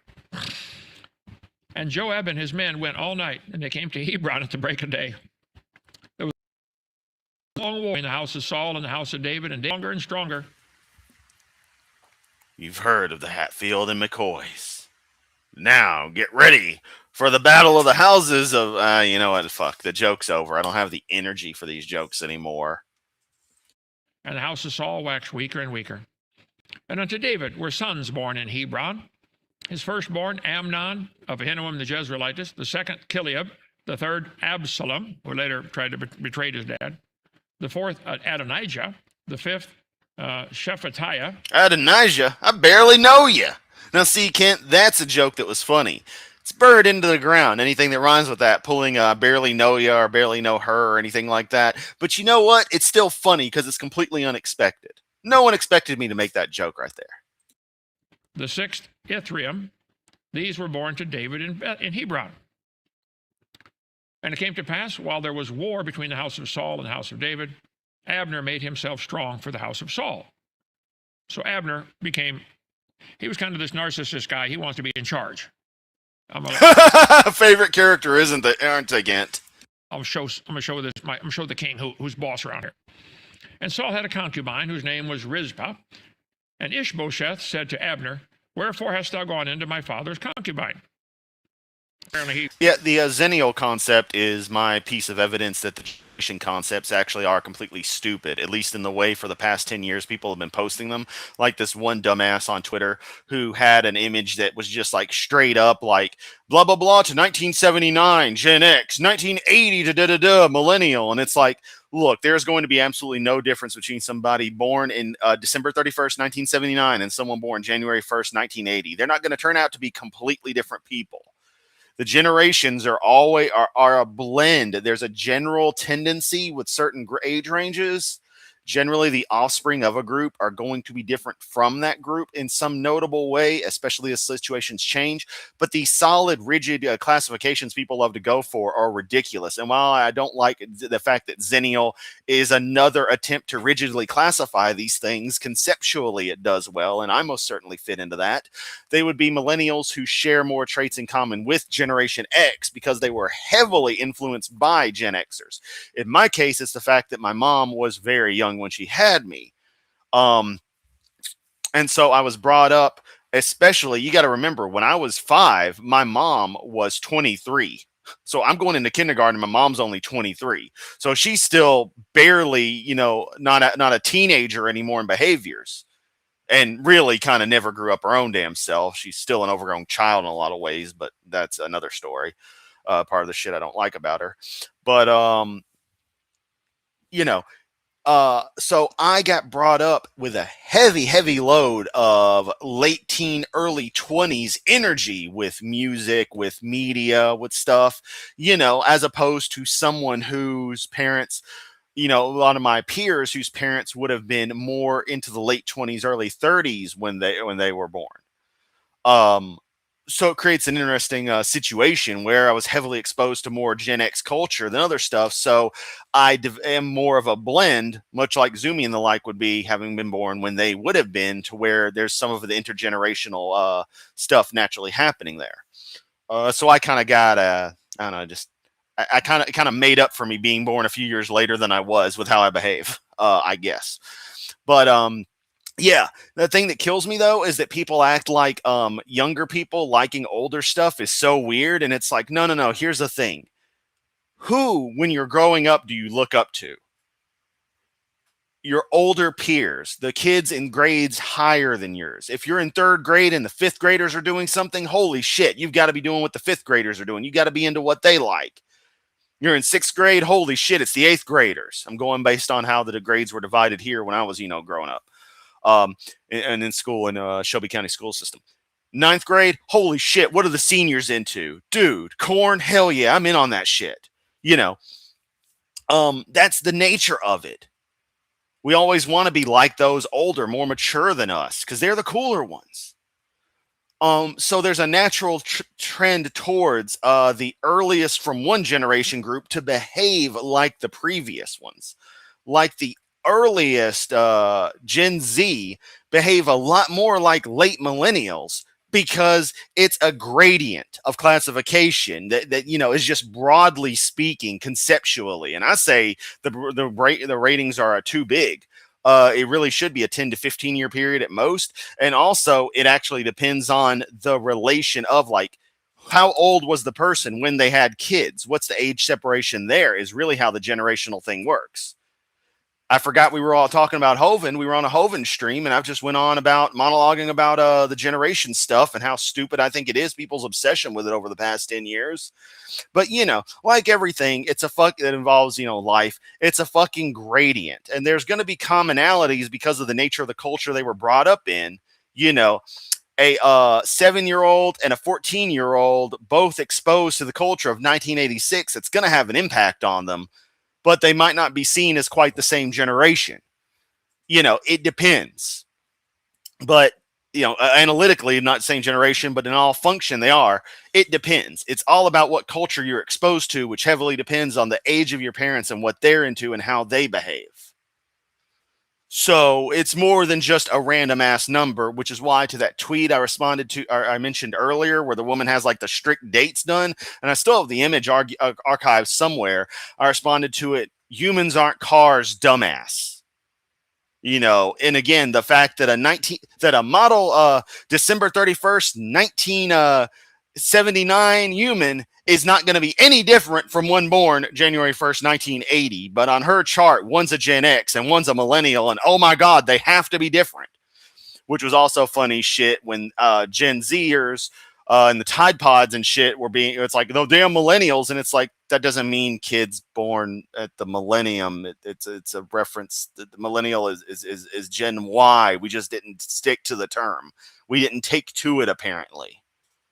But that's neither here nor there, that the whole classification system is stupid and really only came about as a side effect of the baby boom, to refer to them in particular for being in a very special situation where there was a large increase in births after the war for obvious fucking reasons. Anyway, let me fucking continue. Committed adultery with his dad's concubine. And that's what we come back to. That should tell you everything right there. We're just going to go back randomly into Kent Hovind. Oh, has adultery with his dad's concubine. Yeah, it's a real critical Bible lesson there, Kent. And Abner was wroth for the words of Ishbosheth, and my dog's head, which against Judah to show kindness. Long story short, this guy, who was the general of the northern army, decided to betray and turn over to go to King David's army. God do so to Abner and more, no, except I had sworn to David. You can read the whole story in 2 Samuel 3 and 4. Let's see. Make a league. He went to King David. David said, listen, if you want to you surrender your troops to me, I want you to bring Michal back. Michal was Saul's daughter that David married. But then Saul took her away and gave her to somebody else. David sent messengers to Ishbosheth. Zumi, that's rather fascinating. I'm going to presume it's the same thing for cigarettes since they are up the age to 21. Yeah. I don't know if y'all caught that. Not that I smoke, but the age to buy cigarettes in the U.S. years ago got changed from 18 to 21 because they were concerned about 18-year-olds bringing them into the kids in high school. And it's like, look, people are going to smuggle in cigs. However, if the fuckers want to get a hold of them and get hooked, changing the age ain't going to do shit. But, what do I know? I'm just some damn leftist moron on the internet. Oh, you want the kids to smoke. You want them to get drunk. It's like, no, I really don't. But, I mean, you're not going to stop them. So why penalize people who are supposed to be adults by limiting their rights even more so? They can go die in a foreign war for so that rich people get a little bit richer, but now they can't even smoke while they do it. What the fuck? Deliver me my wife, Michal. David, you got 6 wives already? Yeah, I want her back too. Okay. Which I exposed to me for 100 foreskins, espoused to me, 100 foreskins of the Philistines. Yeah, Zumi, yeah, what is the difference in one particular day? And that can go into so many other things, but we won't. But it makes you think about the nature of us just picking arbitrary ages and being like, all right, this day you're able to do this. So the other day I wasn't mature enough to do this or do that. like the cigarette thing. Oh, so 17 and 364 days, I'm not mature enough, but 18 years even, or 18 years in one day, I'm suddenly able to. Okay, I don't know. I'm just saying, we pick some weird standards for stuff. It makes sense, but it doesn't. And Ishbosheth sent and took her from her husband, from Philitiel, and her husband went along with her, along weeping behind her. Husband's going, no, don't take my... Okay, you can't rent a car till 25. Why? Because you think the person's going to be less mature at those earlier ages because of the way insurances go up? Why does the insurance automatically go up arbitrary based on age? Because of statistical trends that don't represent the entirety of people? Oh, okay. We're going to be that way. Wife, don't take... Abner said, because, it's insurance one way or another. So it's all about the profit. Doesn't matter about the practicality. go, return. He returned. I don't know. I don't want to read too much into that story, but anyway, back to chapter 5. Then came all the tribes of Israel to David unto Hebron and spake, saying, behold, we're thy bone and flesh. Now all 12 tribes are going to follow this guy. Also in time past, when Saul was king, thou wast he that led out. David, you were the general of Saul's army for quite a while. You led the people around. So all the elders of Israel came to the king, and King David made a league with them in Hebron before the Lord, and they anointed David king over Israel. So David got anointed twice. Atheists say there's a contradiction in the Bible.